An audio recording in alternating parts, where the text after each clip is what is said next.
విశాఖ కేంద్రంగా గూగుల్ సంస్థ అతిపెద్ద డేటా సెంటర్ను అయితే ఏర్పాటు చేయబోతోంది. దానికోసం ప్రభుత్వంతో ఒప్పందాలు కూడా కుదుర్చుకుంది. ఇప్పుడు గూగుల్ డేటా సెంటర్ విశాఖకి రాబోతుందని తెలియగానే ఏమనిపించింది మీకు? చాలా మంది లైఫ్స్ అనేవి ఇక్కడ లీడ్ చేసుకోవచ్చు. హోమ్ టౌన్లోని విశాఖపట్నంలో ఉన్న వాళ్ళు ప్రెసెంట్ చాలా మంది చూస్తున్న అవుట్ ఆఫ్ స్టేట్కి వెళ్ళి వాళ్ళ లైఫ్స్ అనేవి లీడ్ చేస్తున్నారు. ఫ్యామిలీకి దూరంగా ఉంటున్నారు.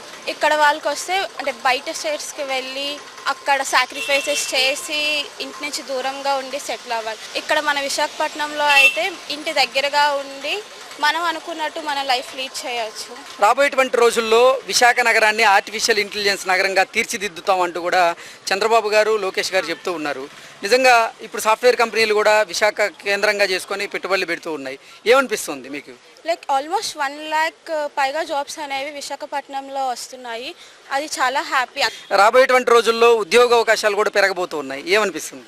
అది ఇంకా ఫర్దర్గా ఇప్పుడు గూగుల్ ఎలా వచ్చింది, ఆల్రెడీ TCS ఉంది, ఇన్ఫోసిస్ ఉంది.